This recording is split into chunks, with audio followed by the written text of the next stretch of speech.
자, 여러분. 암호화폐 하면 보통 뭐가 제일 먼저 생각나세요? 아마도 엄청나게 오르내리는 가격, 뭐 그런 투기적인 이미지가 강할 거예요. 그쵸? 그런데 말이죠. 지금 그 수면 아래에서는 전문가들이 이건 진짜 거대한 변화다라고 말하는 아주 조용한 혁명이 일어나고 있습니다. 오늘 바로 그 이야기, 그 놀라운 실체를 한번 제대로 파헤쳐 보려고 합니다. 맞습니다. 지난 15년 동안 아마 가장 많이 들었던 질문일 거예요. 그래서 이걸로 도대체 뭘 할 수 있는데 정말 수많은 아이디어와 프로젝트가 나타났다가 또 사라졌죠. 하지만 이제 드디어 마침내 시장에 아주 명확한 답을 내놓기 시작했습니다. 16조 달러. 네, 정말 어마어마한 숫자죠.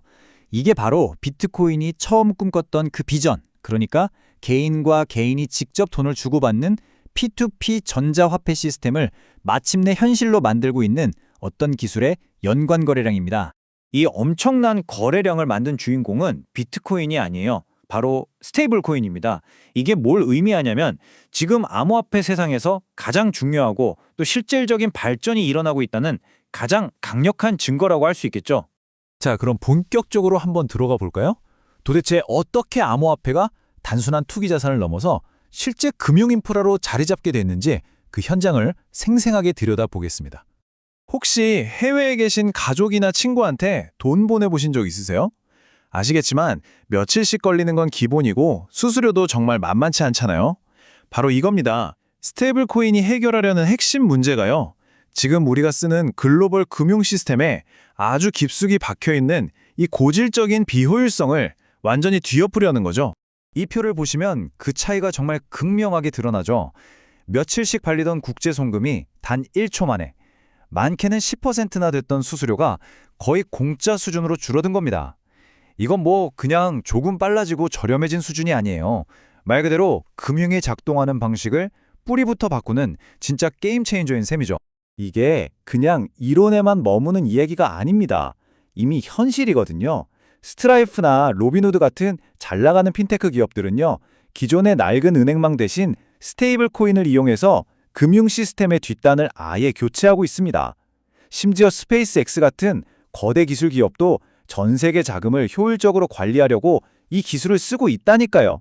이렇게 기술이 놀랍게 발전하는 와중에 최근에는 규제 환경까지 훨씬 우호적으로 바뀌면서 스테이블 코인이 그야말로 날개를 달 수 있는 완벽한 환경이 만들어지고 있어요. 기술과 제도가 드디어 함께 움직이기 시작한 겁니다. 그런데 이 새로운 금융 인프라는 단지 우리 인간만을 위한 게 아닙니다. 어쩌면 다음 기술의 거대한 물결, 바로 인공지능, AI가 경제활동을 할 수 있게 만드는 핵심 열쇠가 될지도 모릅니다. 이건 앞으로의 경제 모습을 결정지을 정말 근본적인 질문이라고 생각해요. 우리를 대신해서 일하고 물건을 사고 또 거래를 할 그 수많은 AI 에이전트들이 도대체 어떻게 돈을 주고받을 수 있을까요? 한번 생각해 보세요. AI는 주민등록증이나 여권이 없잖아요.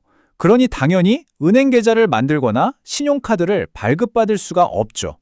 이처럼 인간의 신원을 기반으로 만들어진 지금의 금융 시스템은 다가올 AI 경제 시대에 엄청난 장벽이 될 수밖에 없습니다. 그럼 AI는 어떻게 금융 활동을 할까요? 현재로서는 유일하고 가장 현실적인 해답이 바로 암호화폐입니다. AI가 직접 소유하고 사용할 수 있는 이 암호화폐 지갑이 AI를 위한 네이티브 은행 계좌가 되는 거죠. 단순히 결제 문제를 해결하는 걸 넘어서 암호화폐는 AI 시대가 가져올 더 큰 문제들에 대한 해결책도 제시하고 있습니다. 예를 들면 인간 증명이라는 기술로 딥페이크 같은 가짜 정보와 싸울 수 있고요. 또 탈중앙화된 네트워크를 통해 소수의 거대 기업이 AI 시장을 독점하는 걸 막는 일종의 균형추 역할도 할 수 있습니다. 심지어 AI에 필요한 막대한 컴퓨터 자원을 투명하게 거래하는 시장을 만들 수도 있죠. 자, 그렇다면 이 새로운 금융세계는 구체적으로 어떤 플레이어들로 구성되어 있고 또 앞으로는 어디를 향해 나아가게 될까요? 이 새로운 생태계는 크게 세 개의 층으로 볼 수 있어요. 맨 아래에는 서클이나 테더 같은 발행사들이 달러와 가치가 연동된 스테이블 코인을 찍어내고요. 그 위에는 이더리움이나 솔라나 같은 블록체인 인프라가 이 코인들을 안전하고 빠르게 실어 나르는 고속도로 역할을 합니다. 그리고 맨 위에는 우리가 실제로 사용하는 인터페이스, 즉 지갑, 앱 같은 것들이 이 모든 걸 편리하게 연결해 주는 거죠. 여기서 진짜 재밌는 포인트가 뭐냐면요. 블록체인 인프라끼리의 경쟁 구도예요. 이 표를 보시면 딱 감이 오실 텐데 어느 하나가 모든 걸 다 먹는 승자 독식 구조가 아니라는 겁니다. 각자 자기만의 강점을 살려서 특화되고 있는 거죠. 예를 들어 이더리움은 보안이 엄청 중요하니까 수백억 원이 오가는 디파이, 그러니까 탈중앙화 금융에 집중하고요.